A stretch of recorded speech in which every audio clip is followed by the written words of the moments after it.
Senhor, durante essa semana, terça, quarta, quinta, nos trazer aqui em segurança, em paz, com todo amor, Senhor, na tua casa, lugar que o Senhor preparou, com todo amor, para que nos reuníssemos em comunhão, pudéssemos ser edificados em amor, estimulados ao amor e às boas obras, na vida da tua santa verdade, Senhor. Manifesta-se no nosso meio. Dá-nos ouvidos, Senhor, para ouvir, coração preparado para te obedecer. Oramos por essa comunidade do Alto das Pombas, os menores, Senhor, os mais velhos, tem compaixão sobre esse local. Visite os teus eleitos, Senhor, e o traz poderosamente no meio da tua verdade, para que eles sejam salvos. Oro pelas nossas crianças, Senhor. A palavra que foi dada a elas no estudo que nos antecedeu, seja internalizada e cresça internamente nelas. Se cumpra essa verdade bendita que uma vez que é ensinada de pequeno, elas não se desviarão a crescer. Assim seja, Senhor. Oh Deus, somos como fracos e falhos, carecemos, Senhor, da tua mão, por nos guiar, nos restaurar, Senhor, nos consolar. Firma-nos na tua bendita verdade, Senhor.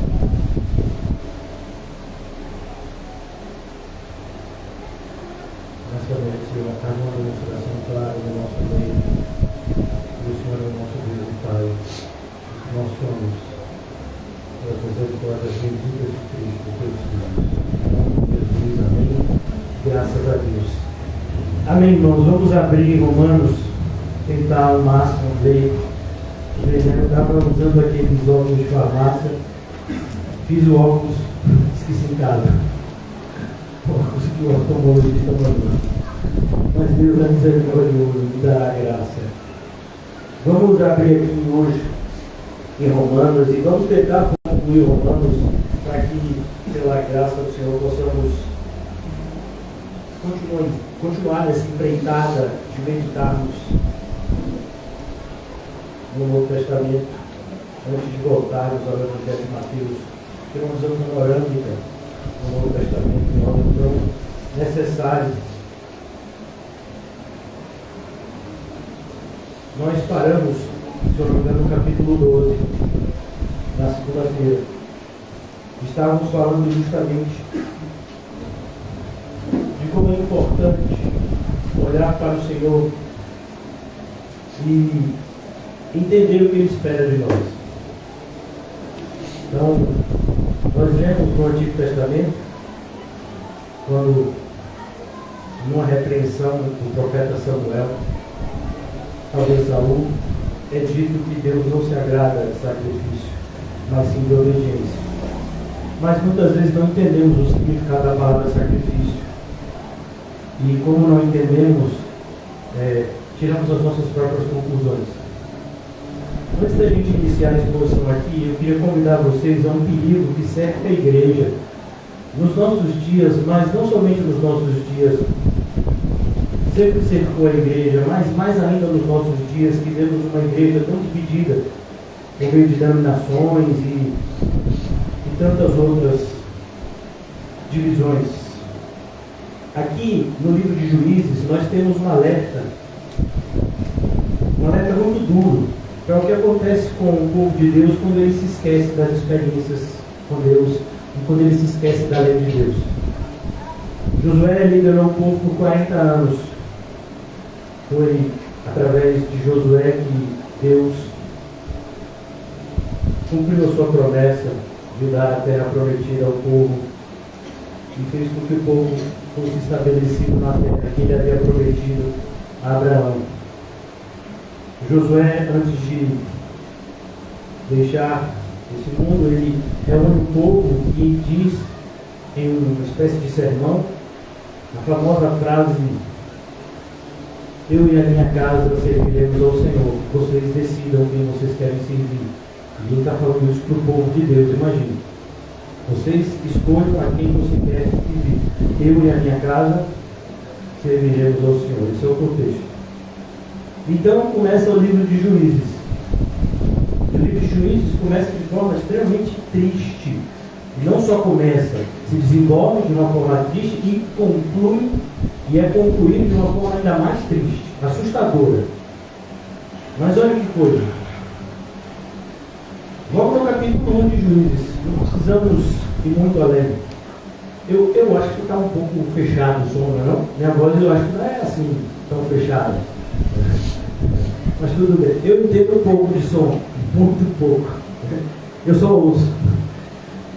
Depois da morte de Josué, os filhos de Israel consultaram ao Senhor, dizendo: quem dentre nós primeiro subirá aos cananeus para pelejar? Respondeu o Senhor: Judá subirá, eis que as suas mãos entreguei a terra. Disse, pois, Judá a Simeão, seu irmão: sobe comigo a herança que me caiu por sorte, pelejamos contra os cananeus, e também eu subirei. E o Senhor lhe entregou as mãos dos cananeus e os ferezeus, e pediram deles em Bezeque 10.000 homens. E aqui eles vão, e eles conseguem, olha que coisa interessante. Eles vão, aparentemente, continuando aquilo que foi terminado com Josué. Mas olha o que acontece no capítulo 2, a morte de Josué. E no capítulo de número 3, né, nós já vemos o seguinte. Capítulo 3. São estas as nações que o Senhor deixou para, por elas, provar Israel. Olha que coisa. Nações que foram deixadas no meio do povo de Deus. Para quê? Para provar. Isto é, provar quantos em Israel não sabiam de todas as guerras de Canaã, ou as guerras de 40 anos. Isso tão somente para as gerações dos filhos de Israel, de que delas soubessem, para lhes ensinar a guerra. Pelo menos as gerações que antes não sabiam disso. E aí ele vai dizendo, né, o que acontece. Aparece então aqui, primeiro juiz, que é Otiniel, livra os israelitas, né, do poder de Cusã e Zataim. E eles continuam. Aparece agora aqui Eude, e depois Débora, Baraque, e todos os juízes vão aparecendo aqui. E por que os juízes aparecem? Porque instalou-se no povo de Deus um círculo vicioso. Então, que círculo era esse? O povo desobedecia, Deus fazia com que os inimigos tivessem poder e oprimissem o povo clamava a Deus, Deus enviava um juiz. O juiz não era um juiz de hoje que julga, né, as causas na justiça. Então, pretensões opostas são analisadas por essa pessoa que a gente chama de juiz na justiça. Então, o juiz era uma espécie de líder, né, que era um misto de general, né, que liderava o povo contra o povo inimigo. E quando conquistava, passava um tempinho agradecido a Deus e rapidamente se desviava de novo.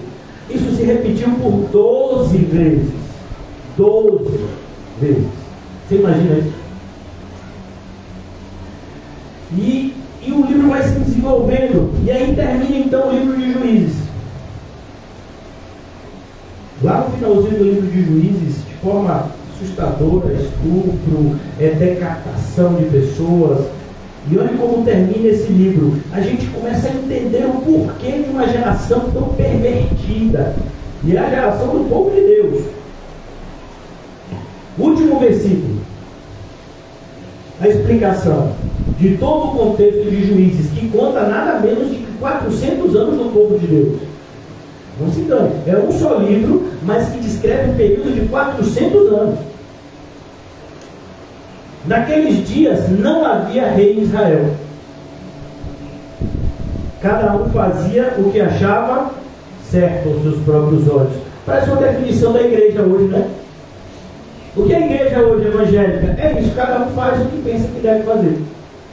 Parece que não tem liderança, parece que Deus não separou pastores e mestres. Parece que não tem as epístolas pastorais do Novo Testamento. Parece que a gente nunca leu Efésios, capítulo 4, como a igreja edificada. E aí cada um faz o que acha direito.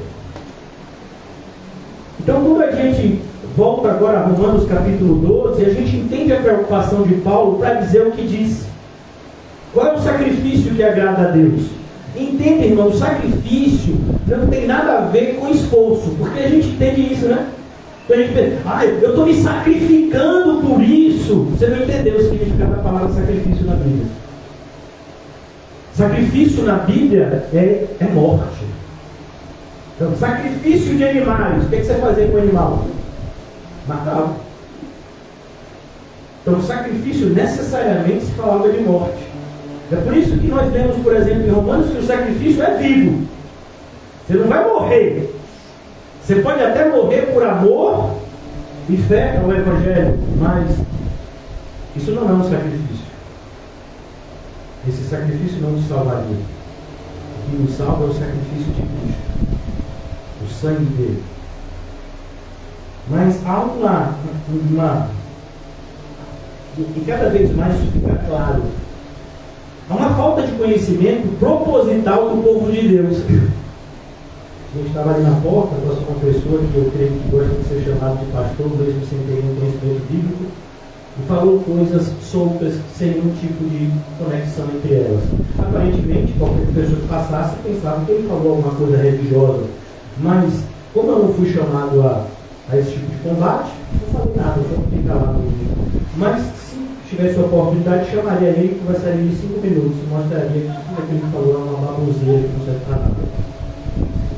Ele precisa urgentemente entender outras coisas.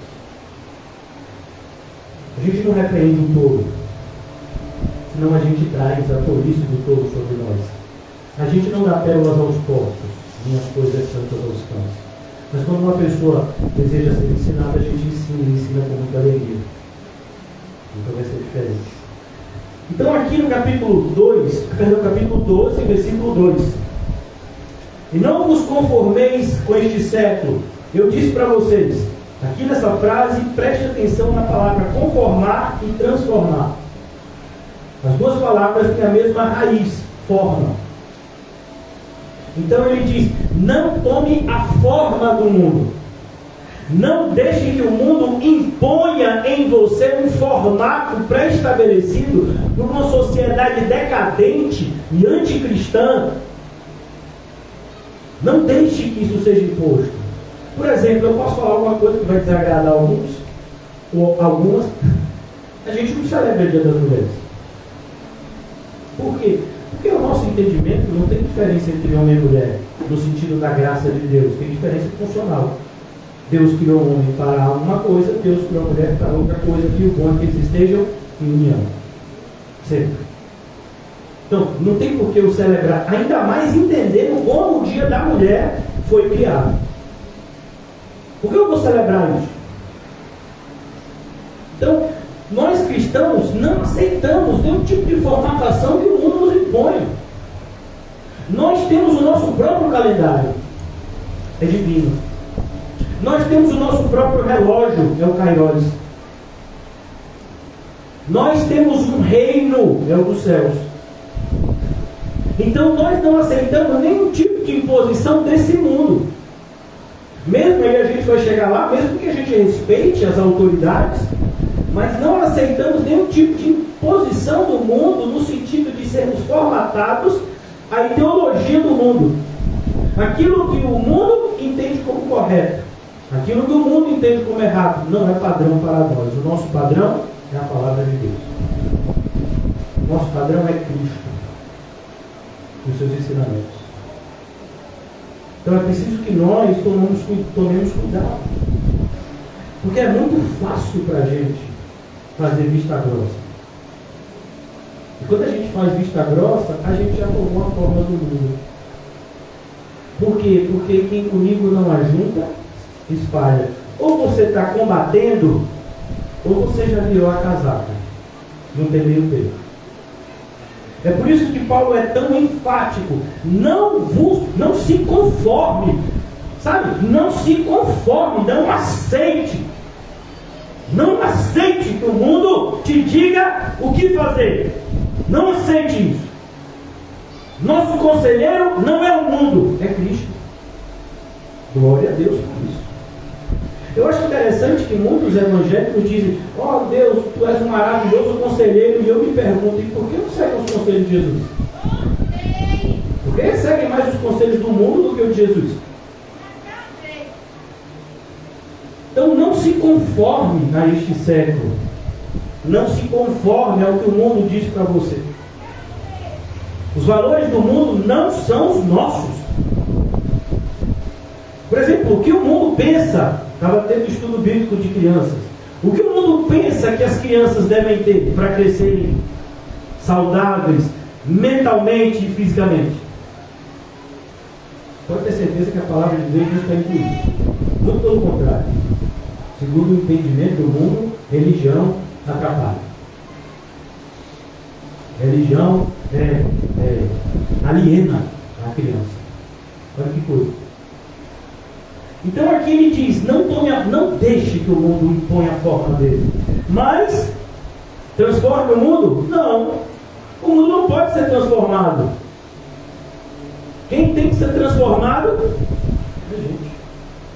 Transformai-vos. Eu acho interessante que muitas vezes a gente cobra coisas dos outros que a gente não faz.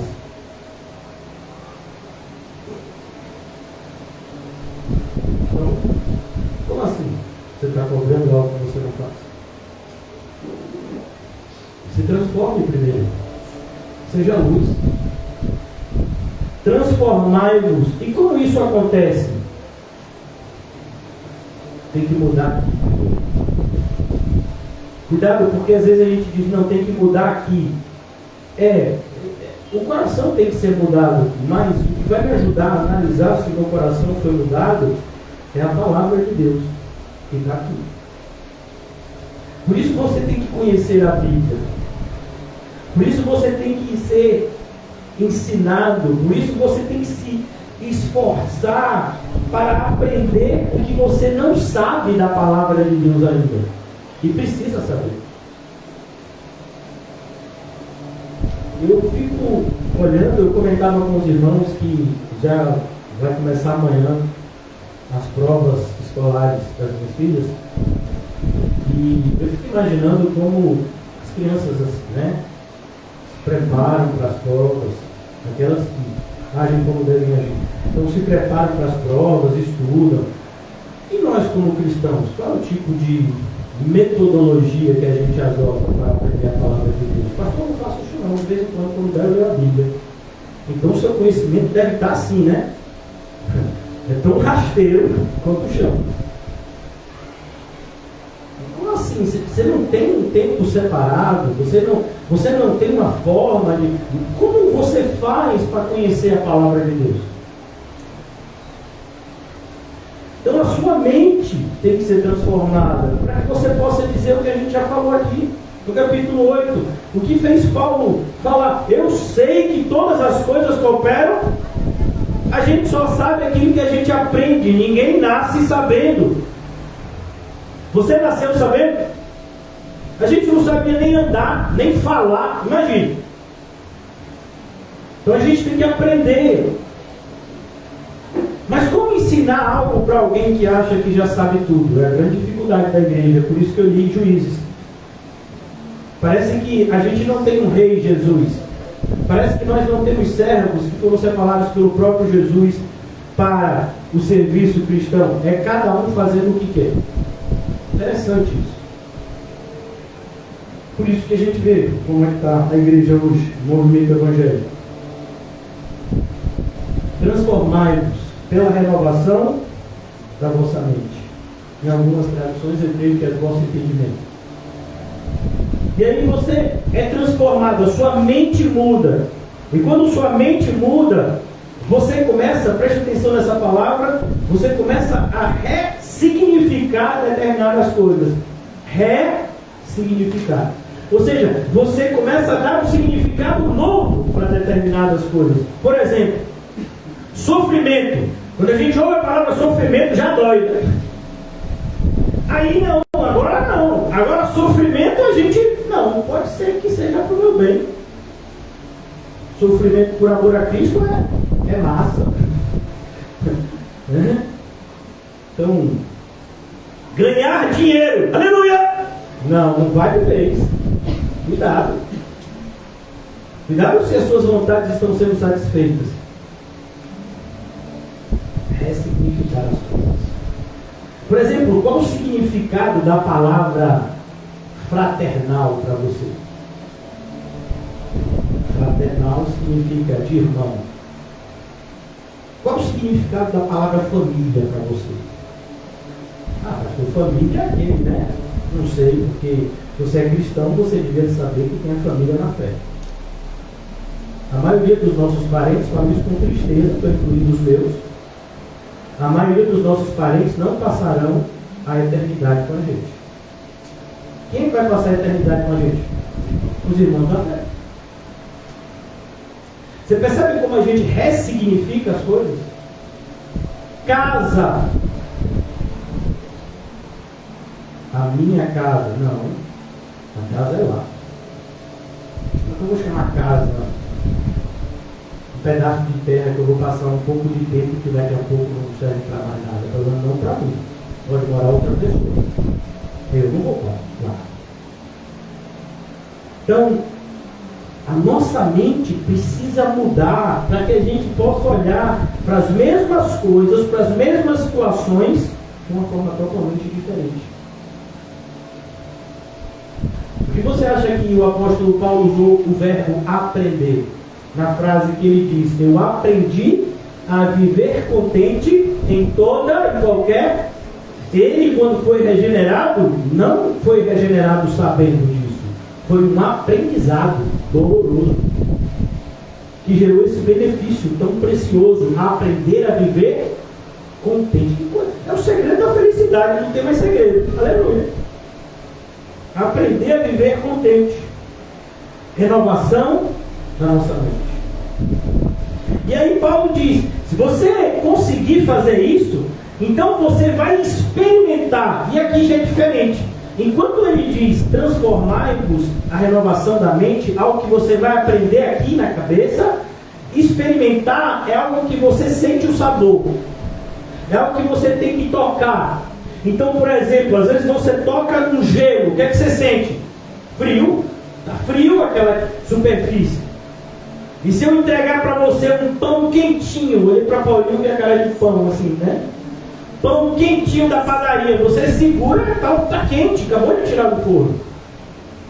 Então, experimentar fala de percepção que você tem. Os seus sentidos percebem algo.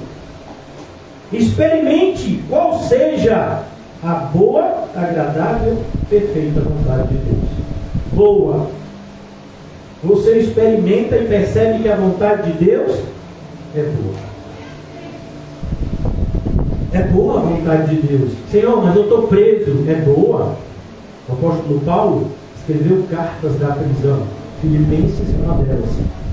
E é a carta que ele diz: alegrai-vos. Imagine, ele manda os outros se alegrar. Os outros estão soltos, ele está preso. Deve ser o contrário, né? O pessoal de Filipe diz: Paulo, fique firme. Se alegre, porque o mesmo Jesus está com a gente aqui, está com você dentro da prisão. Paulo sabia tanto disso que é ele que manda o pessoal se alegrar. Ele e o prisioneiro. A vontade de Deus é sempre boa. Antes de Paulo ser preso, né, nessa primeira prisão, ele teve a oportunidade de ser avisado e fugir. A cidade anterior a ele chegar em Jerusalém teve uma espécie de culto, e um profeta chegou lá, Ágabo, se eu não me engano: ó Paulo, você chegar em Jerusalém, o negócio vai pegar, você vai ser preso, vai ser difícil para você esse período. Todo mundo começou a pedir para Paulo que não fosse para Jerusalém. Todo mundo crente nisso. Por quê? Porque quando o nosso coração fala mais alto, a gente fala besteira. Quando o nosso coração fala mais alto, a gente fala besteira. Pastor, quem disse essa frase? Luizana Cunha, sou eu. Nosso coração não pode falar mais alto. Quem tem que falar mais alto é a palavra de Deus. Sempre. Por isso o apóstolo Paulo diz: como assim, irmãos? É isso que Jesus me disse que eu tenho que fazer. Então eu vou. A vontade de Deus é sempre boa. Ela é agradável. Ela não é só boa, ela agrada. Tem maior, sabe, irmãos, claro que tem vários tipos de alegria, mas que alegria maravilhosa é quando você percebe que você está no caminho certo. Eu não sei se vocês já pegaram estrada. Às vezes você pega estradas e elas são muito parecidas, né? O acostamento é parecido, a geografia, as plantações perto da estrada, e às vezes você se pergunta: será que eu estou no caminho certo? E de repente então você vê uma placa que diz: você está no caminho certo, mais alguns quilômetros e você chegará onde você se propõe chegar. E que informação maravilhosa para quem estava meio sem saber se tinha pegado a estrada certa ou não. A ideia de agradável é porque você percebe que você está agradando a Deus, então isso te agrada. Porque se o que eu mais quero é demonstrar ao Deus que tanto me ama, que eu também o amo, quando eu percebo que Ele percebe que eu o amo, eu fico feliz. Olha que coisa interessante. Quando você percebe que Deus está feliz com a sua vida, esse é o ponto mais alto que sua vida pode atingir aqui na Terra. Nada é mais maravilhoso do que sentir a aprovação de Deus na nossa vida. Perceba que foi o próprio Jesus que ouviu essa frase: eis de meu filho amado, em que sinto tanto prazer. Você imagina o Senhor dizendo isso para a gente? Ele disse algo parecido para Jó. Satanás apareceu, o Senhor pergunta: estava onde Satanás? Estava dando uma volta, você coloca as sombras, onde varia, adjacências. Você viu? Eu não vou dizer o nome de ninguém aqui para depois dizer. O pastor Samuel disse: viste o meu servo Jó? Aí o Senhor vai e diz o que Jó era: obediente, temente a Deus, se desvia do mal. Jó me agrada. Aí o diabo diz também: se eu fosse Jó, o diabo, hein?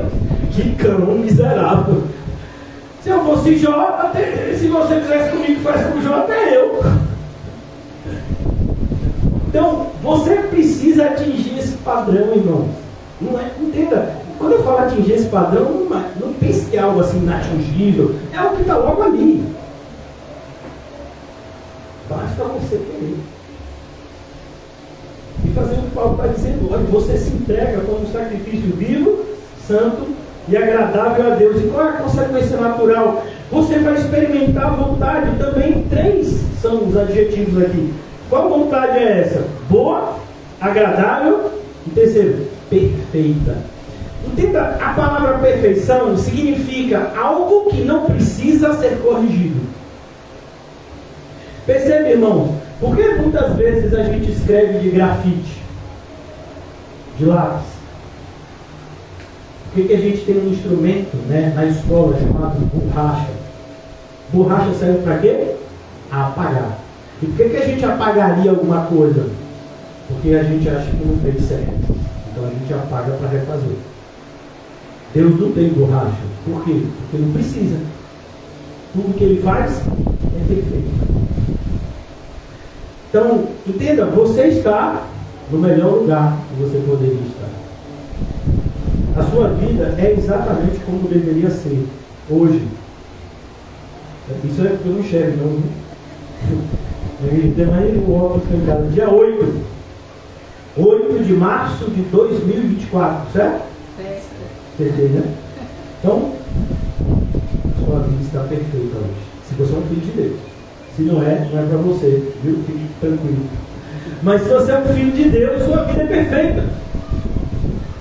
Pastor, entenda a Bíblia aqui, tranquilo. Mas a minha vida é. O que está faltando? A renovação da sua mente. Para você enxergar a sua vida como perfeita. Por exemplo,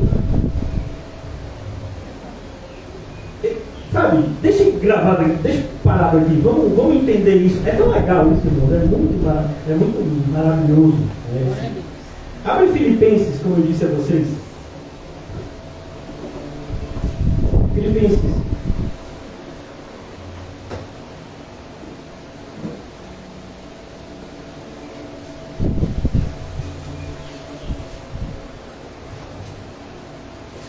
Filipenses capítulo 1.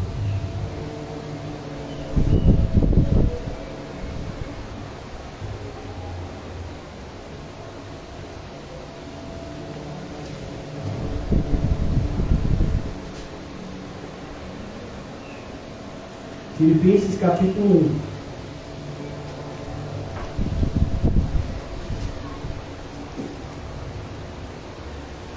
1. E aqui ele diz, no versículo, aqui a partir do versículo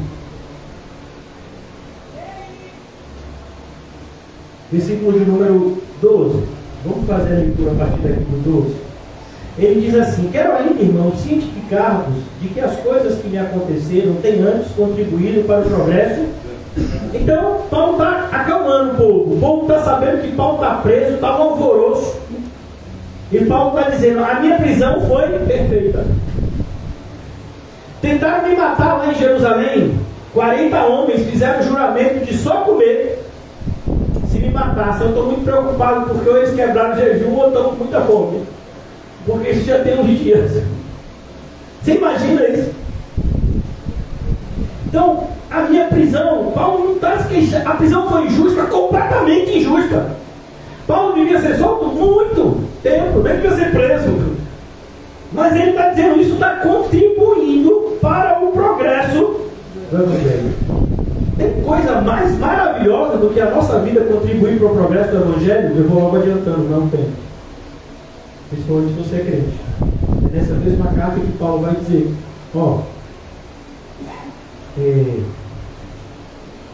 viver é Cristo, e eu morrer é lucro. Eu estou em aperto, eu não sei se eu peço para Deus me levar logo do céu, mas às vezes eu fico com vontade muito grande de ficar aqui, porque eu vejo as pessoas crendo em Cristo e sendo salvas. Isso é tão maravilhoso.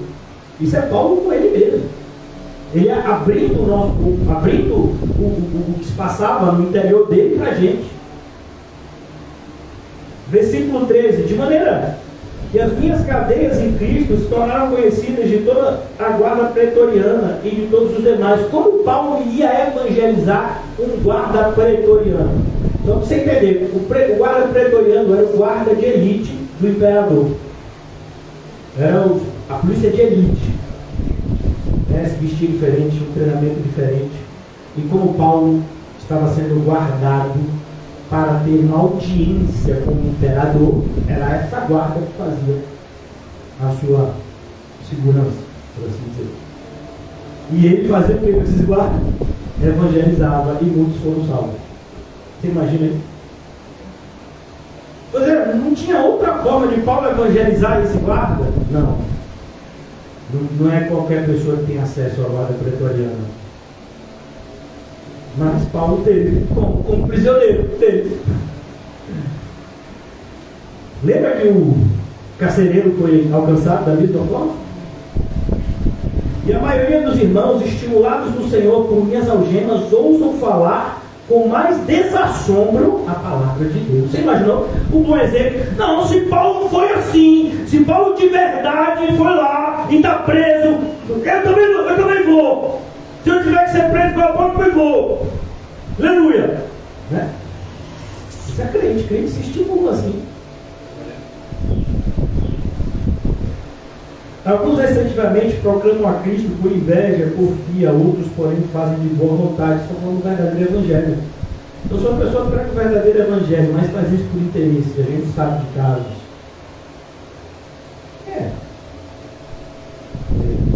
Alguém pode ser salvo, mas a pessoa que prega está condenada. Este, por amor, sabendo que estou incumbido da defesa, eu quero que você saiba que essa incumbência de Paulo também é a nossa. Nós somos chamados em defesa do Evangelho. Aqueles, contudo, pregam a Cristo por discórdia. E a pessoa às vezes quer conhecer a teologia correta só para debater com o outro. Insinceramente, sem sinceridade, sem desejo de que as pessoas sejam convertidas e salvas. Julgando suscitar tribulação às minhas cadeias, e esses ainda, justamente por não terem piedade, não são perseguidos. Então esses olham para os que são perseguidos por amor a Cristo e ainda dizem que eles estão sendo disciplinados. Imagina, né? Dizem muito isso de mim. O pastor está sofrendo muito porque o bicho é ruim, viu? Sabe, né? O bicho é peixe, não está nada ruim. Merece. E a pessoa está certa, eu sou muito ruim, né? Graças a Cristo, que é muito bom, eu sou salvo. Aqueles, contudo, pregam a Cristo por discórdia, insinceramente, julgando suscitar tribulação nas minhas cadeias. Versículo 18: todavia, o que me importa? Uma vez que Cristo, de qualquer modo, está sendo pregado, entenda, Cristo está sendo pregado, e isso é vida para alguns, morte para outros. Quer por pretexto, quer por verdade, também com isso me regozijo. Sim, sempre me regozijarei. Então chega uma pessoa aqui de uma dessas igrejas que a gente sabe que não vivem de forma piedosa e diz: olha, eu acredito na doutrina da eleição, eu acredito que realmente Deus é soberano, eu acredito que Deus é o poder. A pessoa vai dizer essas coisas aqui, legal também, sempre nós acreditamos nas mesmas coisas. Aí você de repente acompanha a pessoa fora da igreja 10 passos. Você fala: não é possível que a mesma pessoa que estava sentada do meu lado. Giovanni descreveu essa pessoa no livro Loquaz. Você fala com Loquaz é Bíblia, é teologia. Mas e na hora de praticar na sua própria vida? Nada.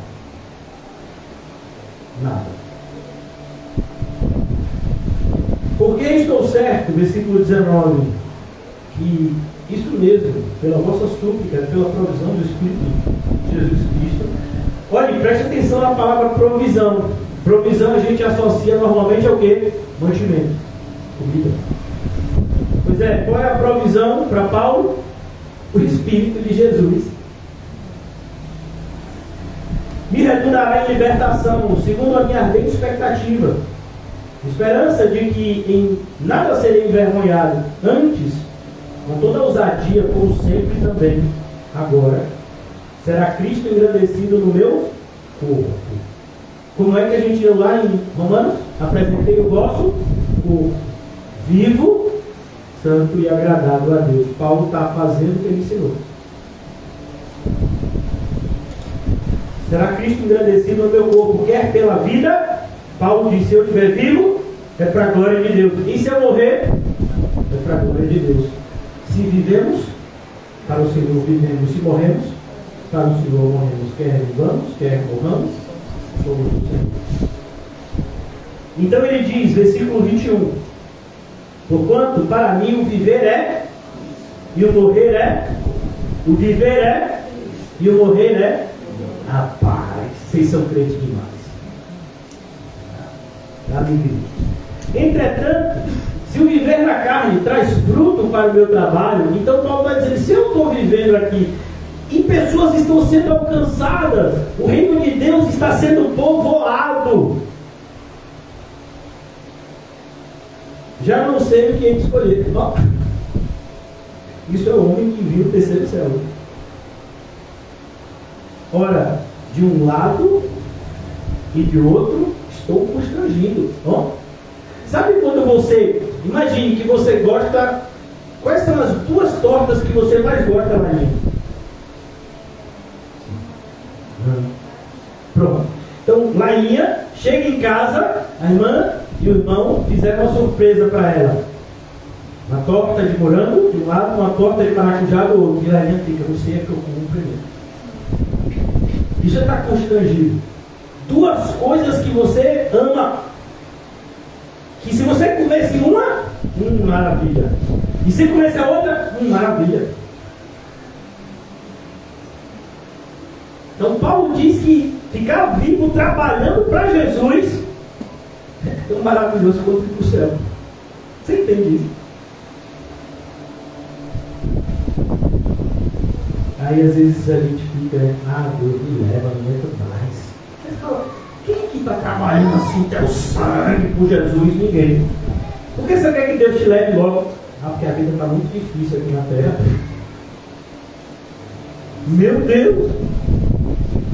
Você nem começou a correr com os cavalos, já cansou? Nem começou a trabalhar para Cristo, já está cansado com as coisas do mundo. Então ele diz, ora, de um lado, de outro, estou constrangido, tendo um desejo de partir e estar com Cristo. O que é incomparavelmente melhor. Aí a gente consegue entender o que é aquela mamãe que perdeu os 2 filhos, ou que ganhou, 2 filhos mártires do Estado Islâmico há alguns anos atrás. Não, a nossa família é muito grata ao Estado Islâmico. Por quê? Porque eles levaram meus filhos para o céu. Você teria essa visão? De alguém que assassinou seus filhos por serem cristãos? Porque essa senhora teve junto com sua graça. Você percebe como às vezes lá no Oriente Médio você vai achar mais crente do que aqui no Brasil? Não, pastor. Lá o número é muito pouco. Aqui no Brasil somos quase 40 milhões de evangélicos. É sério que você acredita nisso? Se a gente for 40 mil, é muito. Porque dizer que a gente é evangélico aqui custa o quê? Nada. E lá, vida e morte. Se você disser que é evangélico lá, você tem o risco de morrer todo dia e ter sua família assassinada, torturada. E aí? O que tem mais crente? Crente de verdade. Versículo ainda aqui. Mas por vossa causa, versículo 24, é necessário permanecer na carne. Na carne, Paulo carnal. Não, Paulo quer dizer que eu tenho que ficar vivo, vivo como ser humano. E convencido disso, estou certo de que ficarei e permanecerei com todos vocês para o vosso progresso e gozo na fé. O que Paulo quer? Que a igreja fique rica, todo mundo feliz e se divertindo com as coisas do mundo? Não, progresso na fé, gozo na fé. É assustador que as pessoas vão para a igreja comemorar. Carro novo, casamento novo, casa nova. E o progresso na fé? Nenhum.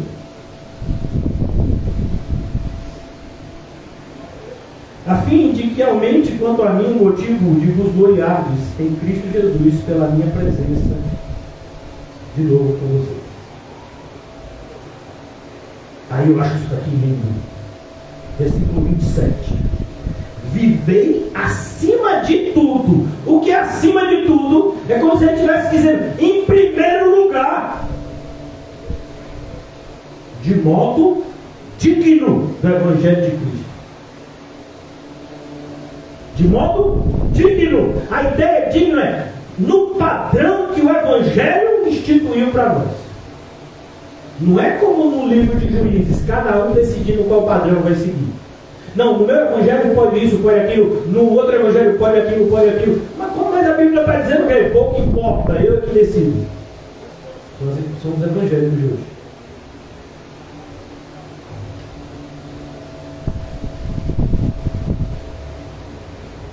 Para que eu, ou indo ver-vos, ou estando ausente, ouça no tocante a vós outros, que estáis firmes em um só espírito, com uma só alma, lutando juntos pela fé evangélica. Lutando pela fé evangélica. É tão triste como pastor, alguém vem para você e diz assim, pastor, fulano congrega na sua igreja, fulano diz que é crente lá, mas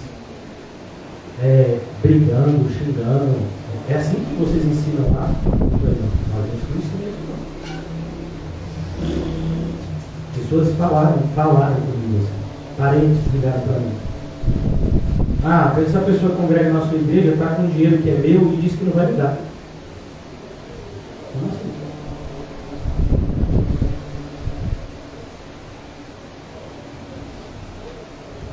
É vergonhoso para mim como pastor ouvir o testemunho de alguns que já passaram por aqui. Mas ter uma consciência em paz como foi ensinado aqui. Versículo 28. E que em nada estáis intimidados pelos adversários. Não é primoroso isso. O crente é ousado. Mas não é ousado de metidez, não, viu? É ousado de confiança em Cristo. Então chega a pessoa e, como Sadraque, Misaque e Abednego, vou queimar você. Queima. Eu vou puxar. O Ricardo fez a mesma coisa diante de quadrados. Eu acho que o Luiz dele tinha ensinado. Versículo de número 28.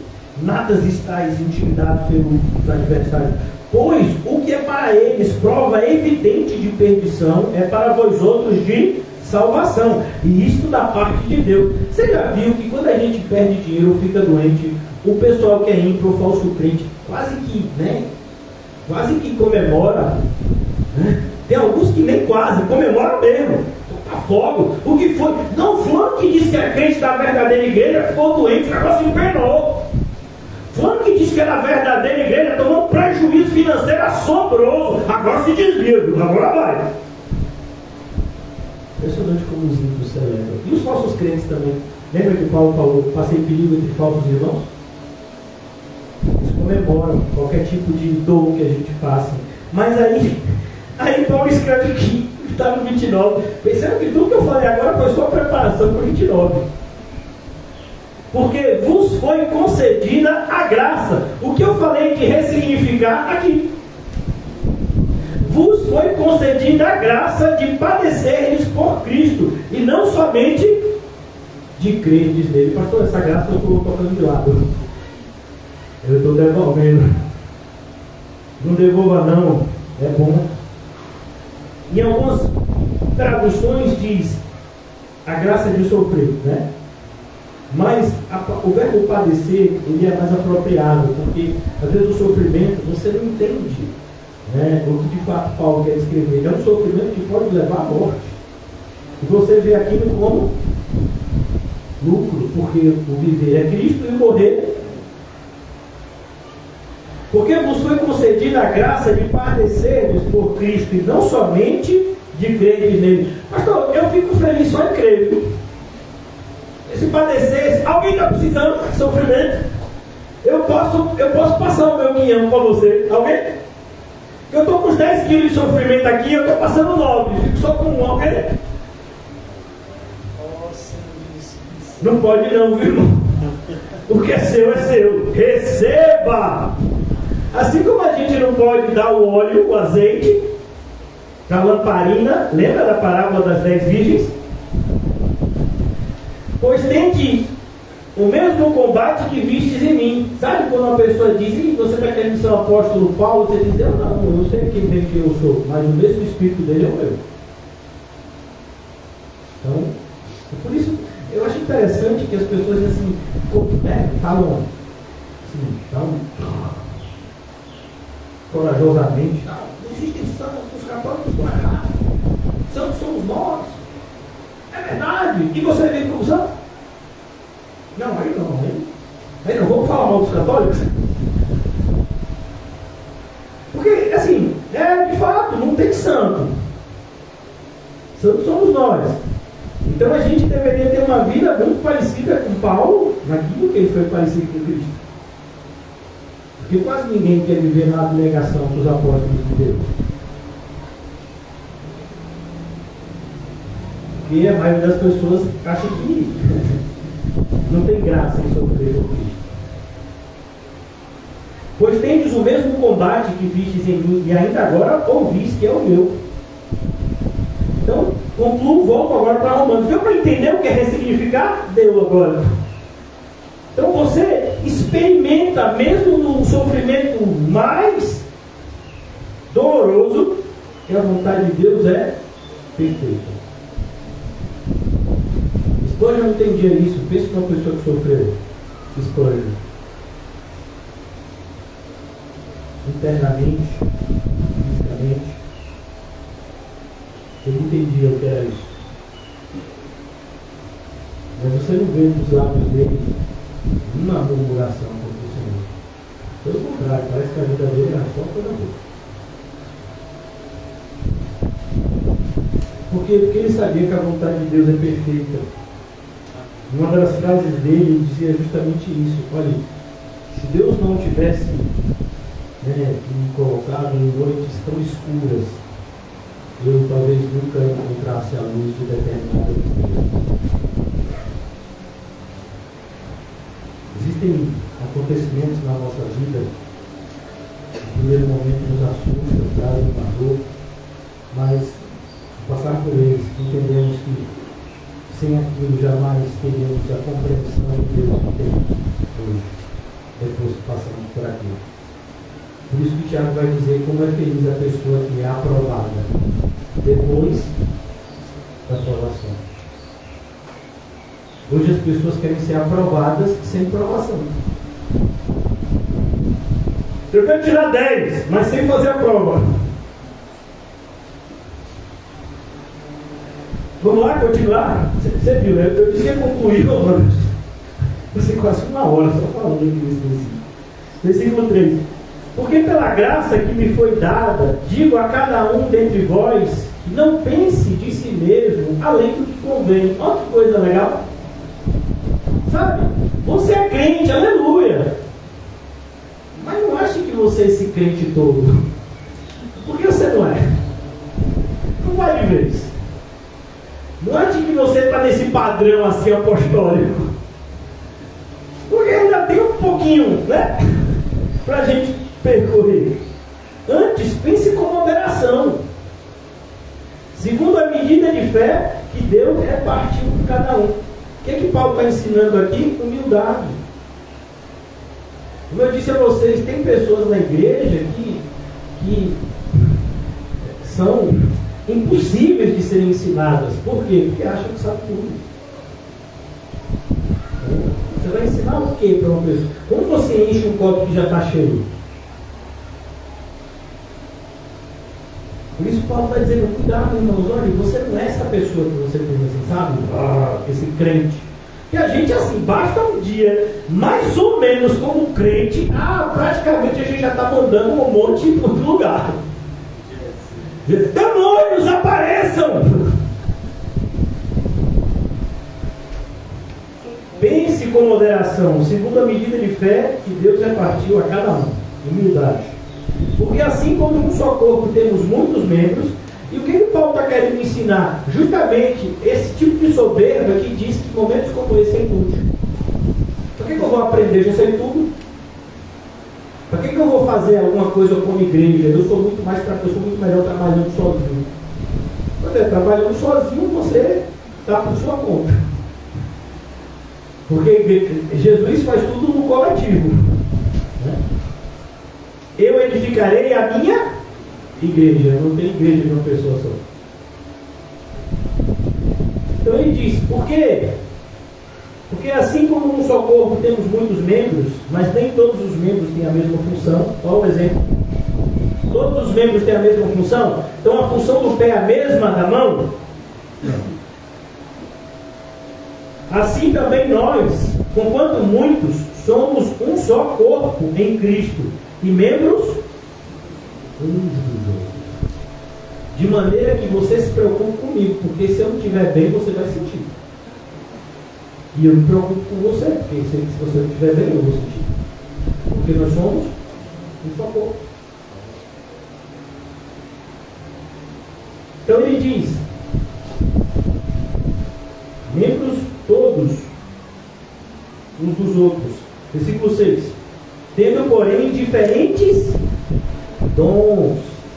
Grave ou grife essa palavra dons, presente. Então, se você é apto para fazer algo em Cristo, é graças a Cristo. Então, a gente não tem do que se gloriar. Segundo a graça que me foi, ou que nos foi dada.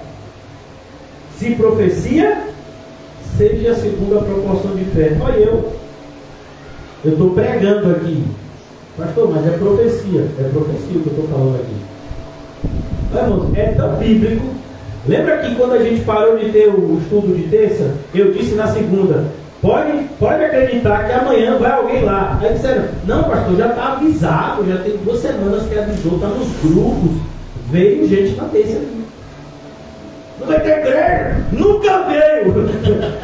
Já tinha meses que não vinha. Na terça que não teve culto, bateu na porta. Não teve culto não. A profeta. Então, se profecia, seja segundo a proporção de fé. A ideia é, mesmo as professoras que ensinaram aqui as crianças antes de mim, elas só podem ensinar as crianças aquilo que elas acreditam. Eu não estou apto a ensinar uma coisa que eu não creio. Eu tenho que acreditar. Por isso que às vezes a gente fala assim, e as pessoas às vezes, né? Ficam meio assustadas ou com raiva. Porque é isso que, quando você acredita no que você está falando, isso te dá, né, autoridade para falar o que você tem que falar. Profecia, seja segundo a proporção de fé.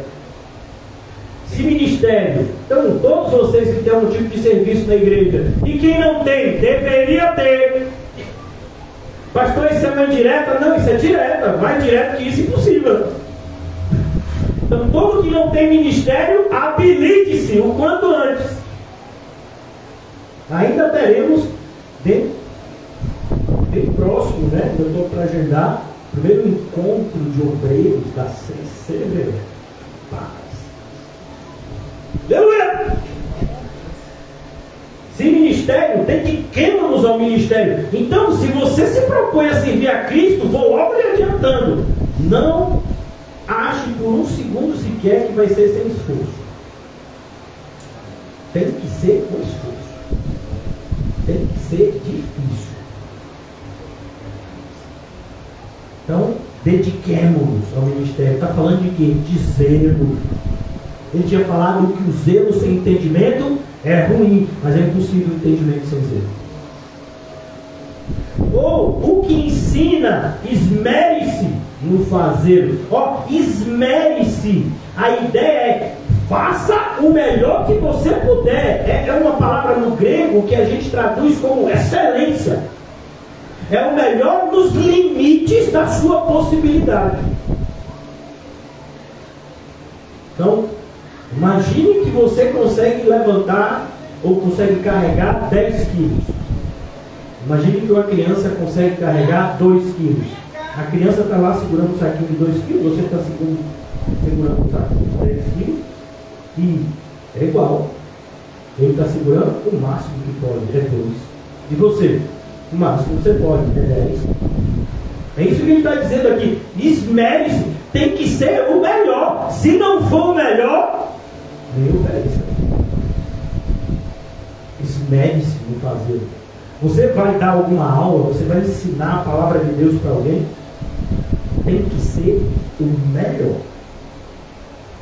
E isso tem que ficar percebido por quem está te vendo. É como, por exemplo, vocês, né? Eu creio que vocês já entenderam. Então, quando eu chego aqui e o culto às vezes tem um horário, né, que alguém estipulou, começaria às 7h30, terminaria às 9h30, né? Então, de domingo, começaria às 9h30, terminaria às 11h30. Às vezes vai até meio-dia e meia, 1h. Por que isso? Porque eu quero fazer o meu melhor. Eu podia chegar às 11h30. Ô irmão, já 11h30 aqui, vamos parar aqui. Você não parou? Eu não foi o meu melhor então. Quem quer ir embora pode ir. Mas eu não vou sair daqui enquanto não der o meu melhor. E o meu melhor é o quê? Falar tudo que Deus mandou eu falar. Hoje. É a minha responsabilidade, ainda que eu fale para 2 pessoas. Foi embora todo mundo, ficou 2 aqui. Vou continuar falando como eu estou falando agora.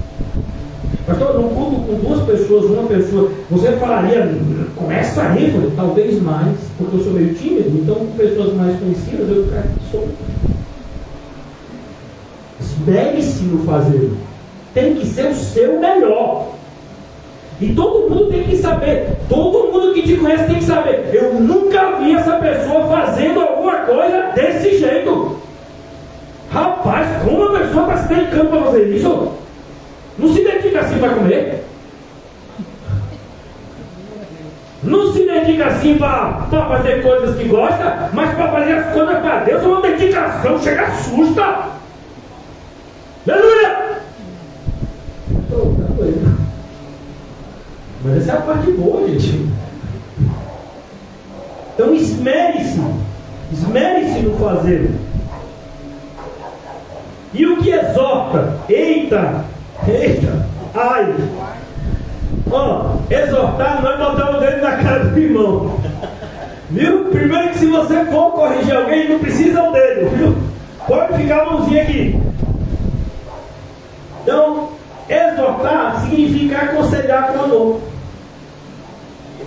Pode ser assim, meio com cara assim, meio, né? Pode também, desde que seja com amor. Porque às vezes você tem que repreender com uma seriedade maior, dependendo daquilo que está sendo repreendido, mas tem que ser claro que é por amor. Então, se você exorta, faça-o com dedicação. Por quê? Porque a exortação dá trabalho, irmãos. O pensamento mais comum é: eu vou lá. E para Deus? Aquele que sabe fazer o bem não faz, nisto comete pecado. Não nos cansemos de fazer, porque ao seu tempo sempre faremos. Exortar dá trabalho. Eu falava com o irmão que vai ser papai daqui a pouco. A atividade mais difícil que o homem tem aqui na terra é cuidar de outro ser humano como ele. É por isso que muitas pessoas preferem cuidar de bicho. Porque cuidar de gente dá trabalho, seja qualquer idade, seja bebê, seja criança, seja adolescente, seja adulto, seja idoso. Cuidar de gente dá trabalho. Como é que a gente cuida? Assim, exortando. Exorta, faça-o com dedicação. Por quê? Porque a gente, né, dá umas duas exortadas, na terceira a gente já quer chutar o balde. Mas a Bíblia diz que a gente não desiste. E aqui não é dar pernas aos porcos, não. Aqui é pessoas que têm dificuldade de aprender, querem aprender, mas têm dificuldade, tropeçam. E a gente daqui a pouco vai falar. Os cristãos mais maduros têm a responsabilidade de suportar os cristãos imaturos em determinados aspectos. Viu? Então ele diz aqui: faça com dedicação. E essa aqui é o que todo mundo tirou nota 10. Aleluia!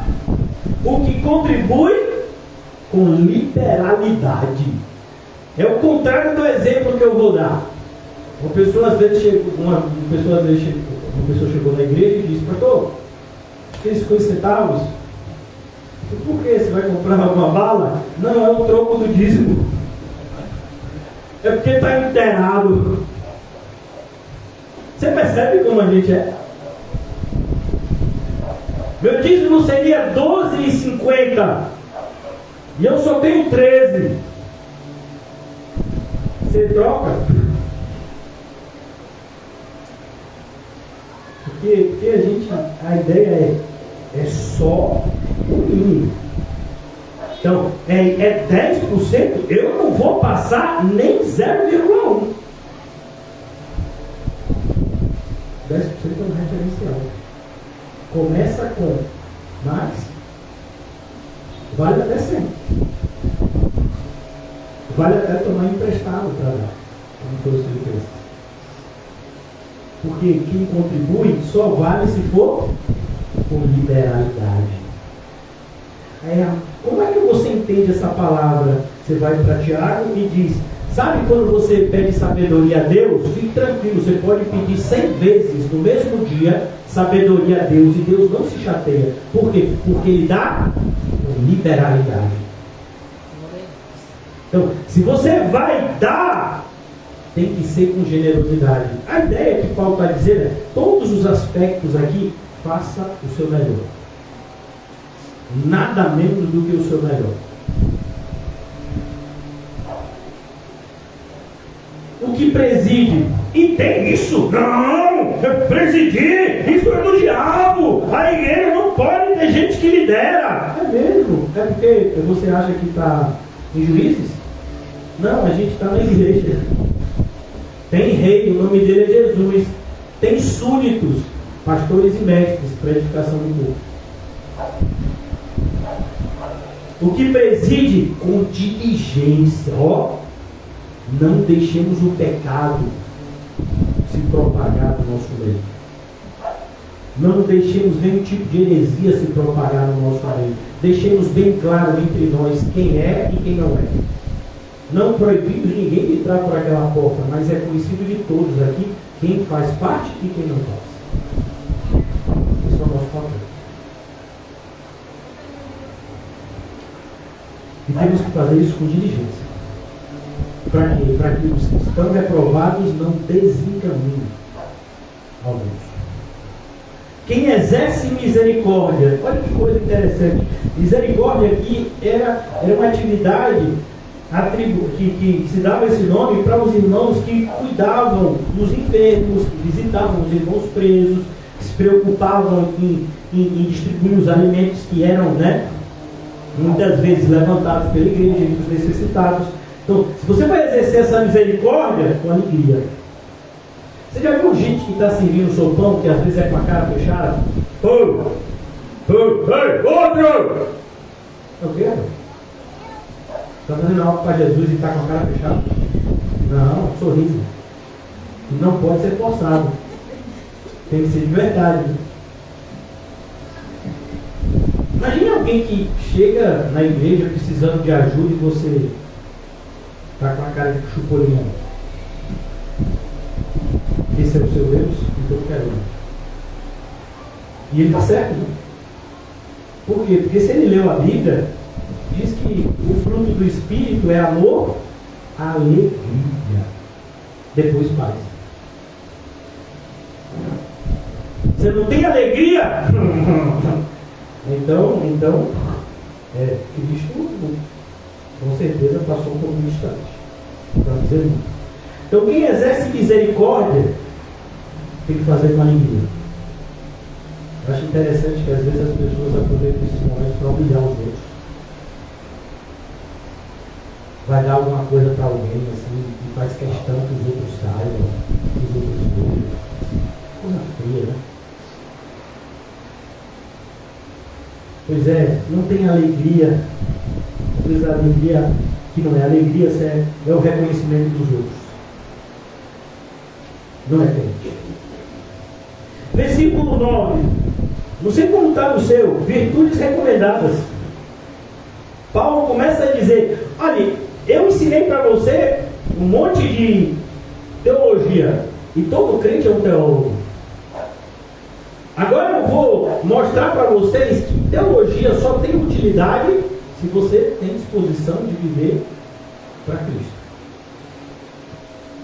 Como assim, pastor? É o que Jesus ensinou. Aquele que ouve e não pratica é como aquele que construiu a sua casa na areia. O amor seja sem hipocrisia. Ai. E essa palavra hipocrisia, ela é uma palavra assim, cunhada no vocabulário grego. O hipócrita era o ator. Então, o que era o hipócrita? No teatro grego, por assim dizer, só tinham dois tipos de peça: ou o drama ou a comédia.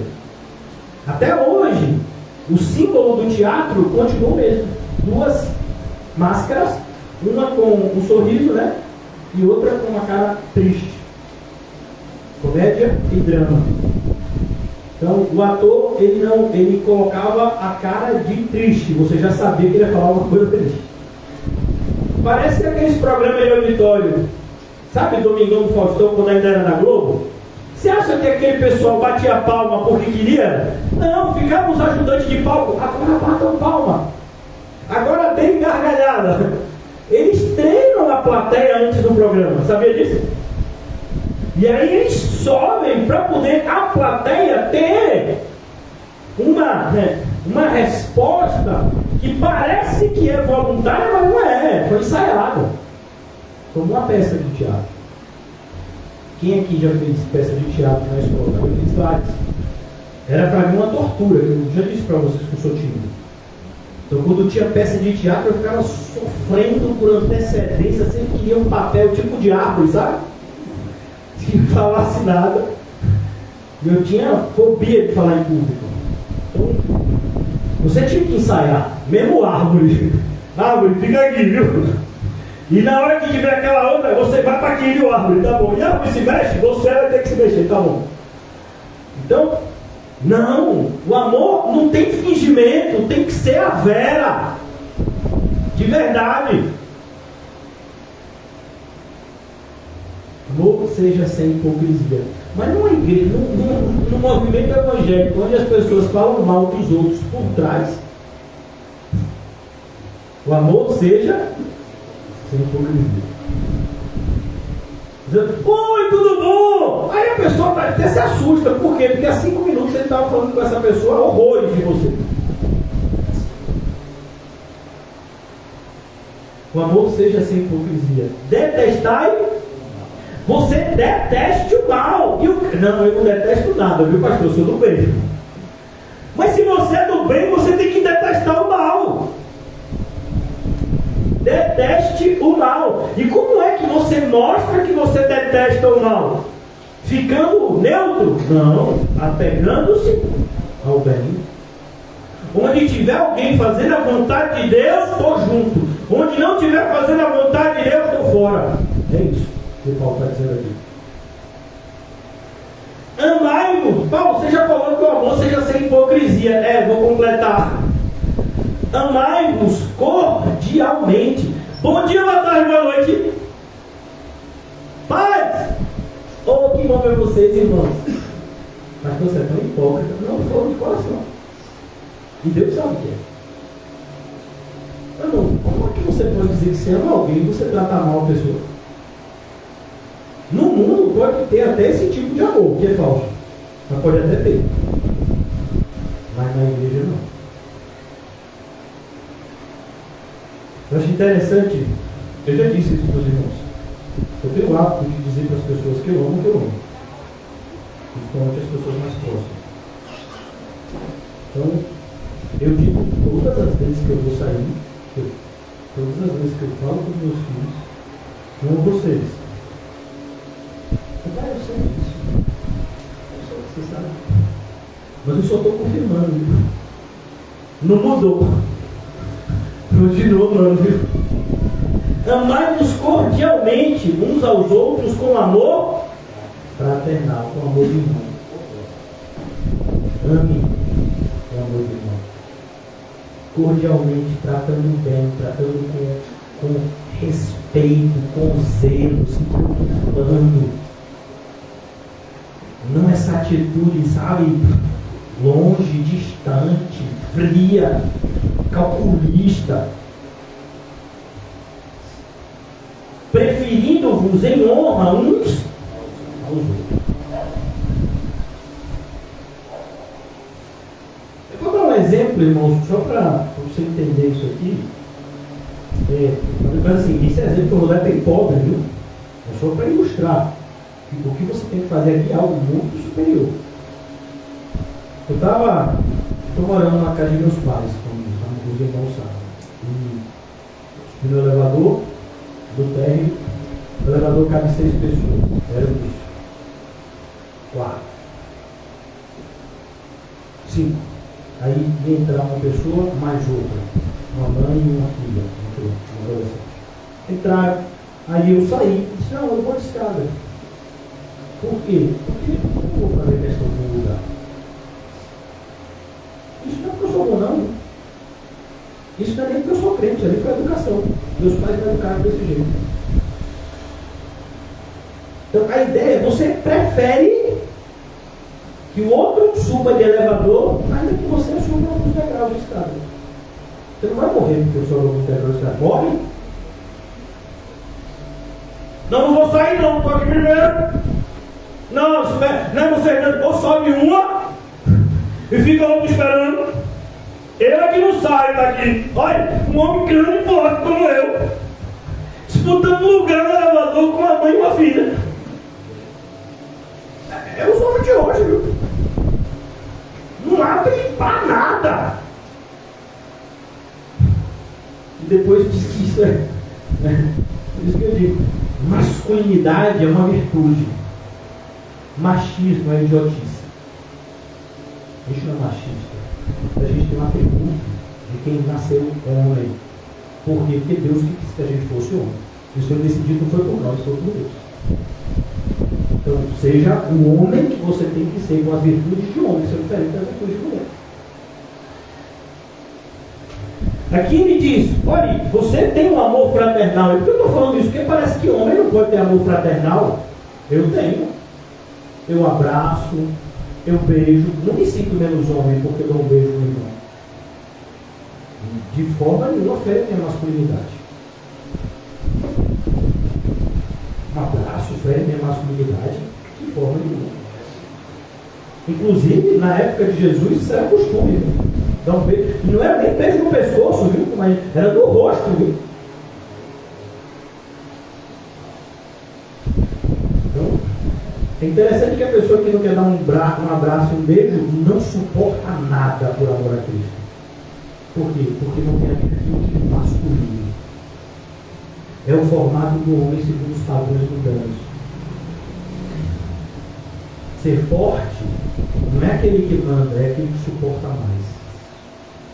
Por quê? Porque Deus deu uma força que não deu para os demais, então ele suporta mais. Amor fraternal, preferindo-vos em honra uns aos outros. Então, todo mundo quer comer uma comida que você não gosta. Não pode fazer. Como você não gosta, não pode. Não muda. Sabe? É tão triste hoje em dia, todo mundo quer fazer a vontade certa. Parece que ninguém pode abrir mão de nada. Ninguém pode comer um chuchu. Eu não como de tem que tirar. Você viu as crianças de hoje? Não, meu filho, tá aí, bora! E agradece. Cebola é bom. Vegetal. Tem algum nutriente aí. Então ele diz, preferindo-vos em honra uns aos outros, no zelo. Zelo significa cuidado. Não sejais remidos. Então ele está dizendo, no cuidado não seja descuidado. Ó. Tenha cuidado. No ano passado, a mulher de um prefeito foi processada. Provavelmente não deu em nada. Só deu em alguma coisa assim, né? Quando eu digo não deu em nada, não foi condenada, mas saiu na televisão. Essa senhora, mulher desse prefeito, tinha filho, e essa babá tinha também um filho. Então, a babá combinou com a patroa de que iria tomar conta do filho dela, da patroa, mas ela tinha que ficar com o filho dela nesse final de semana. A patroa disse, não tem problema, está com o seu filho. E ela desceu o prédio para passear com o filho da patroa. E disse, ó, meu filho, o cachorro? Ah, foi o cachorro, né? Pior. Né? Desceu para fazer a obrigação e disse, ó, meu filho está aqui, a senhora olha. Ela disse que ia olhar, não olhou. O menino saiu, subiu no lugar lá que não devia, caiu e morreu. Ah, mas o menino... Não, criança não pode ficar sozinha, a criança tem que ser assistida. A criança foi atropelada porque não olhou para os lados. Não, a criança ficou atropelada porque ficou sem supervisão.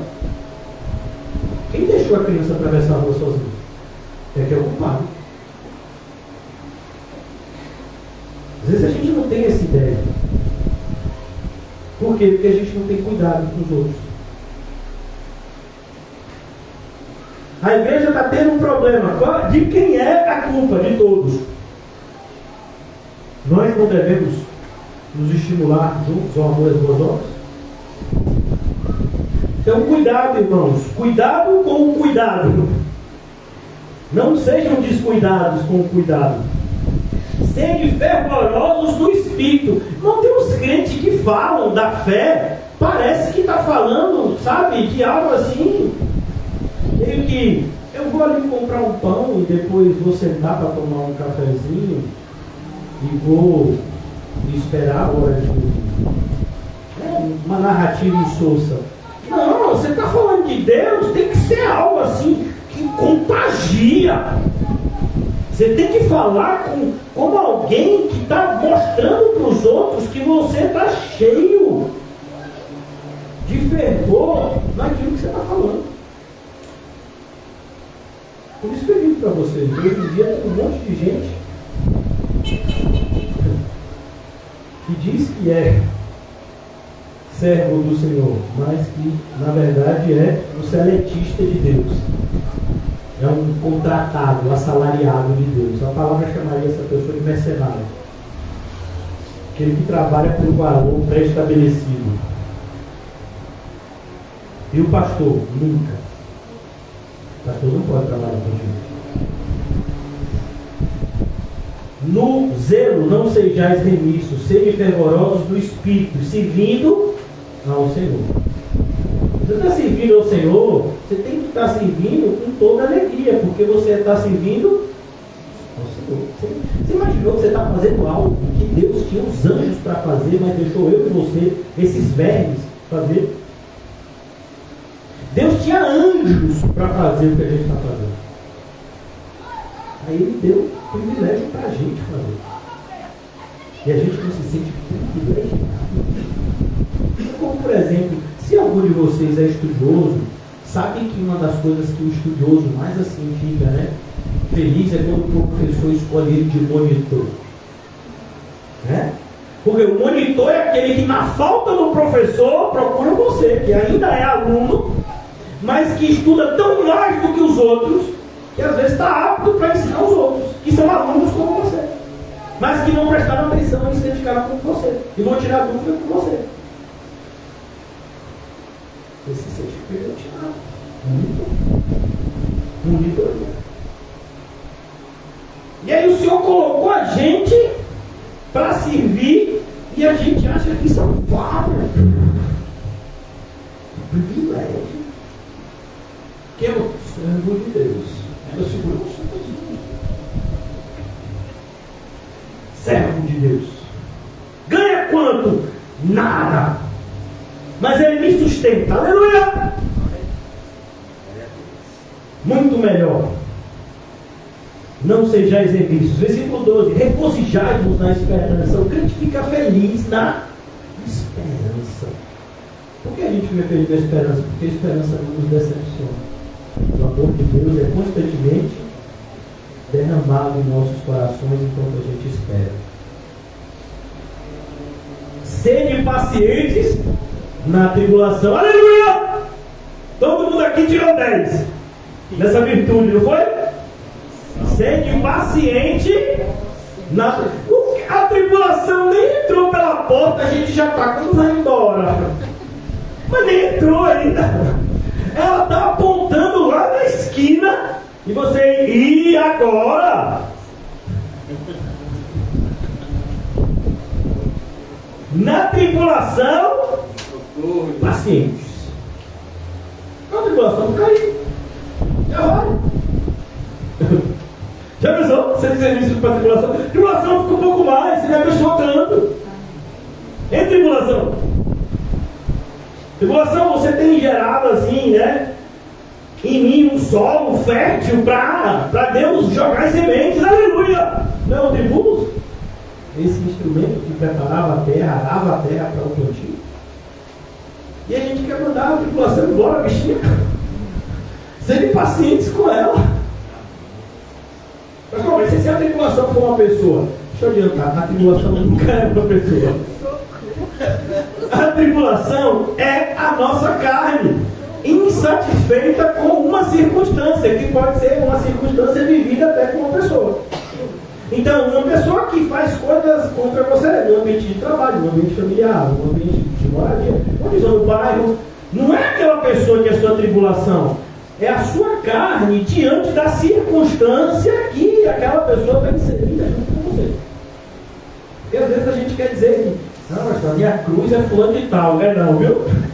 A sua cruz, quando você olhar, tem uma pessoa lá, e não é ninguém a não ser você. Não é. A gente quer botar um monte de gente na nossa cruz, nem muita gente. Ah, Deus. Sede pacientes na tribulação, na oração, perseverantes. Qual foi o propósito que você orou há mais de um ano? Você continua orando. Mas eu estou dizendo, não é orando quando lembra, viu? é orando todo dia, porque dói. Você percebeu que a gente só ora todo dia quando dói? Imagine que você está passando por uma situação bem difícil. Uma situação que às vezes não tem deixado você dormir direito, ou tem tirado o seu apetite, ou tem aumentado aquela pessoa de um jeito. Então, aí você todo dia, às vezes 2, 3 vezes por dia, você ora por aquela situação. De repente, aquela situação dá uma aliviada, sabe? Sabe aquela oração diária? Agora já é semanal. E se o alivio aumentar, é mensal, semestral. Não, meu filho, é orar todo dia. Perseverante na oração. Compartilhai as necessidades dos santos. Eu acho interessante, né, a hipocrisia de alguns.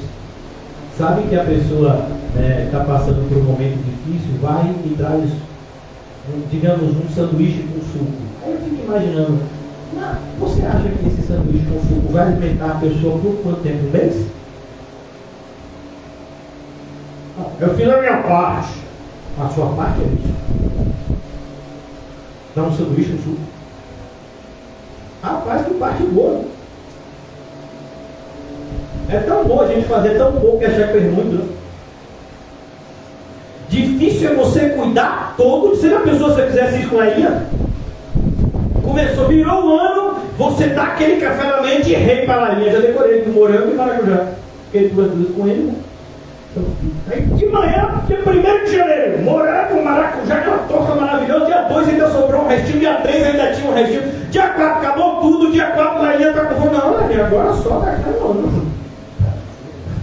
Só dou bolo para você. É bom, você viu que eu preparei? Foi um bolo de maracujá, mas foi com responsa. Viu como estava gostoso?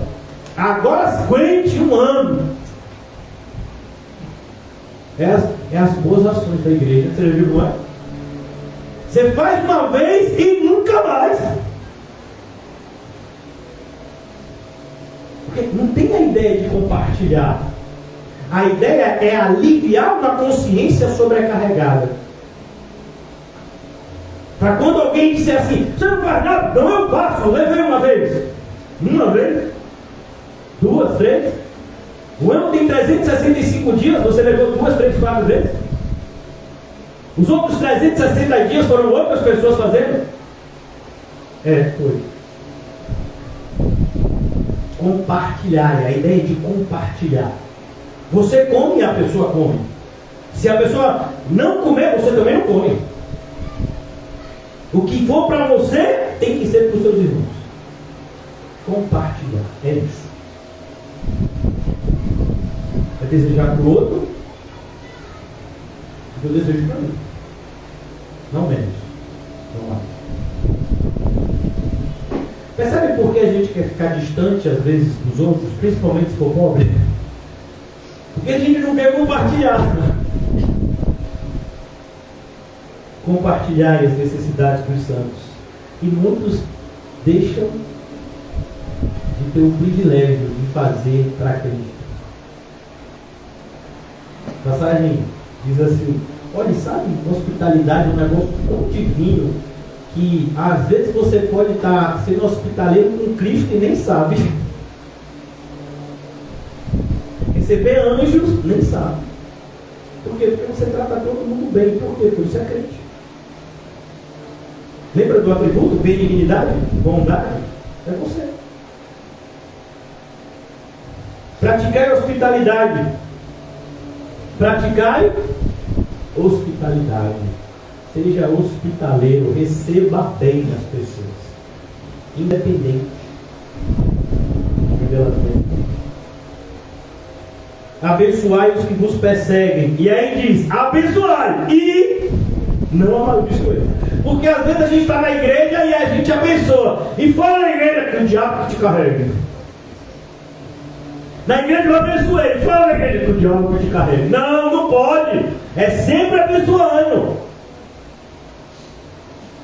Parece que Paulo estava aqui, né? Diz, abençoai os que vos perseguem. Abençoai. Não amaldiçoeis. Não nos cansemos de fazer o bem. Alegrai-vos com os que se alegram. Sabe? Eu já dei esse exemplo. Eu já vi esse exemplo. Imagine 3 jovens. Imagine um homem ou mulher. 3 jovens esperando o cônjuge para casar. Chega um quarto. Esses 3 estão esperando há 5 anos. Chega uma quarta pessoa na igreja que é crente. Aí espera 1 ano e chega o cônjuge. E nada aí na carne.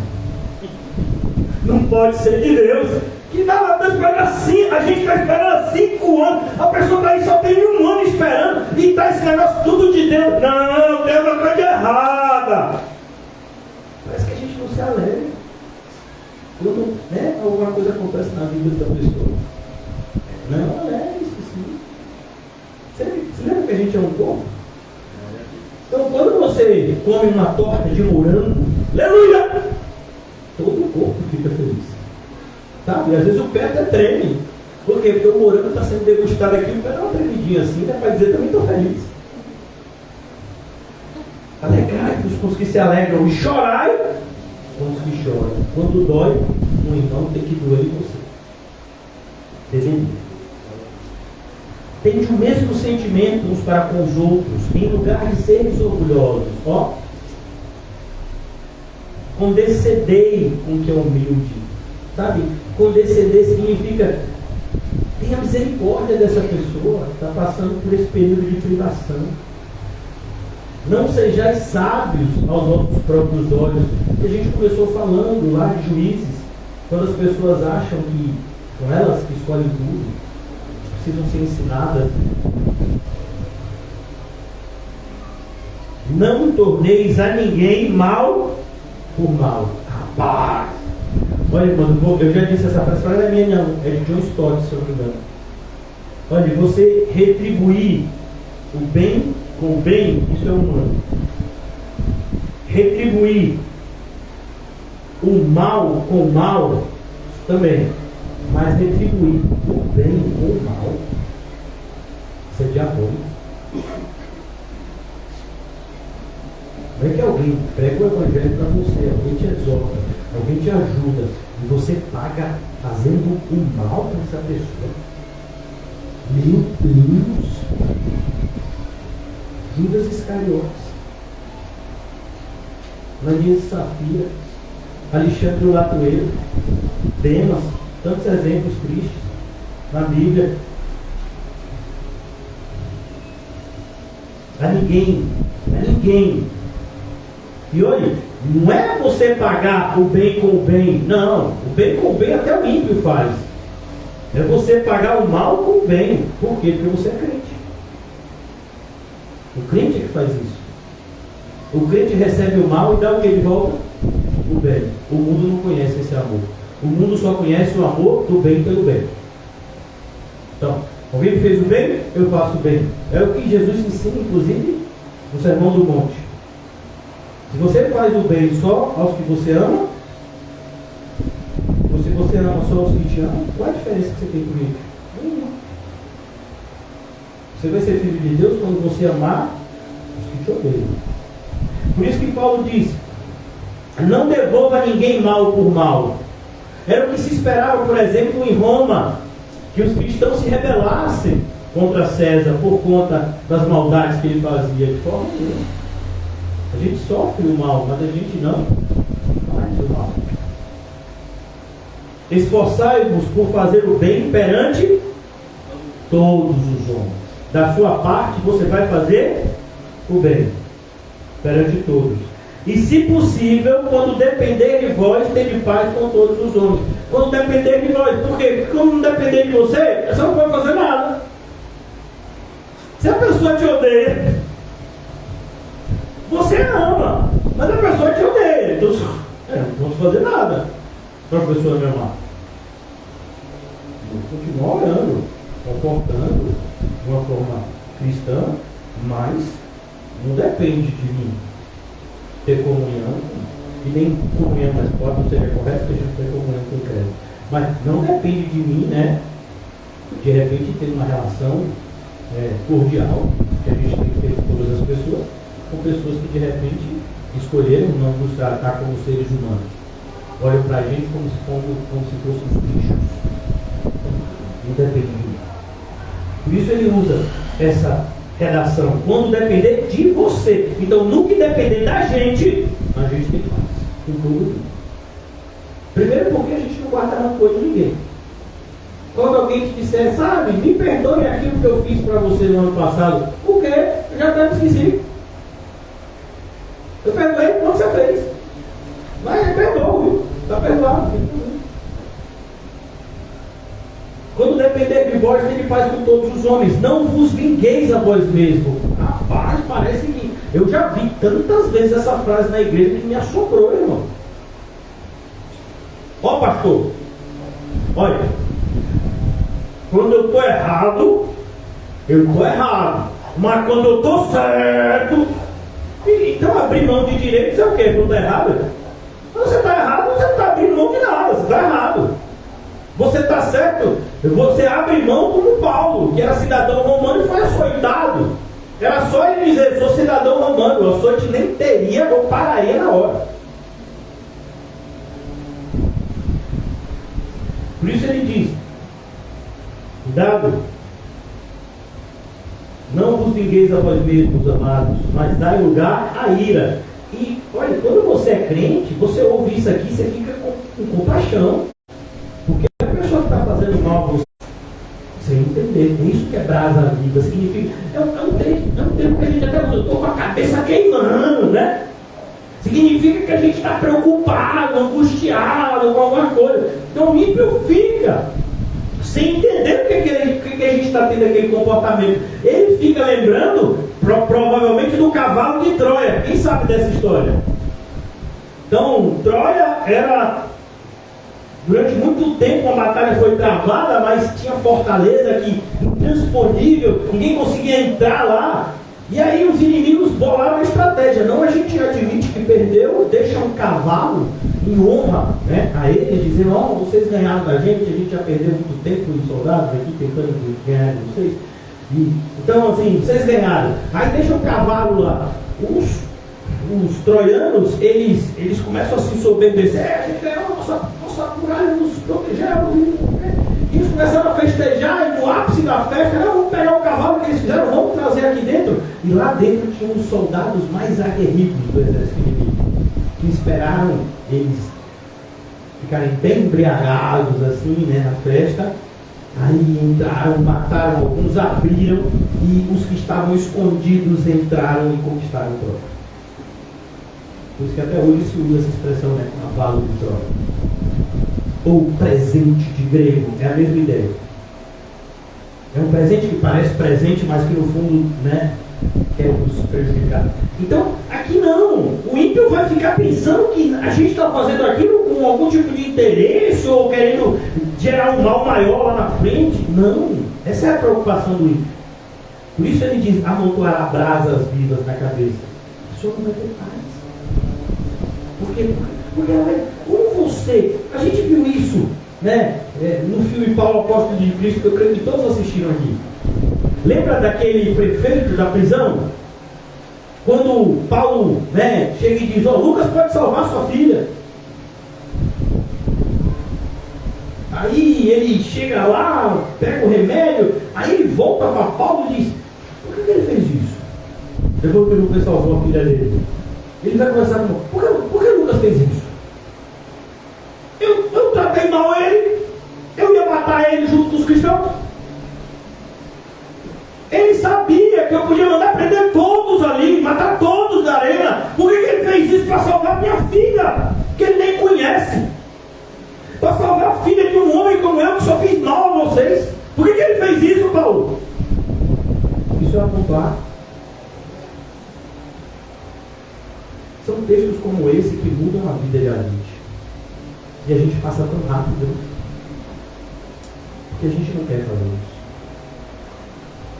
Deveria. Isso nos abençoaria mais do que qualquer outra pessoa. Sobre a sua cabeça. Versículo 21. Não te deixes vencer. Eu vou dizer uma coisa. Se tem algo que o mal é é obstinado. Percebeu o que eu usei? Obstinado, não perseverante. Perseverante, sendo nós, crente. Obstinado. O mal não desiste. Você já viu Satanás se cansando de te perturbar? Satanás bateu um dia na sua porta e disse que nada, já tem 5 anos que eu estou tentando te infernizar. E você se importando como um crente assim, agoniado. Ó, 2 altos. Eu agora já falei com um demônio maior lá, que eu não te atazando mais. Ele que mande outro demônio. Já viu alguma experiência dessa? Não vai ver. Porque o mal não se cansa de fazer mal. O mal tem prazer em fazer o mal. O mal tem prazer em pensar o mal que vai ser feito. Você já viu quando o ímpio começa a premeditar o mal que vai fazer alguém, meio que começa a sorrir sozinho assim, né? Ele nem está fazendo o mal, ele ainda está premeditando o mal que vai fazer e já se sente feliz como se o mal tivesse sido feito. Olha a piedade. E o bem dá trabalho. Você está pensando em perdoar e já lhe dói. Você está pensando no que eu lhe disse aqui, ó. Se o teu inimigo tiver fome, que nada, faz, é dessa pegada. Você está pensando que o amor seja sem hipocrisia. Você está pensando, praticando. Não, é desse jeito. Aí Paulo diz: não se deixe vencer do mal. Quantas pessoas que eu evangelizei hoje me tratam mal e eu devo falar mal de mim? Isso vai impedir que eu evangelize as pessoas que entram para aquela porta? Claro que não. Que eu trate essas pessoas com todo amor? Claro que não. Pastor, mas você não se sente amargurado com tanta coisa que você, tanta apunhalada que você sofreu pelas costas? Não.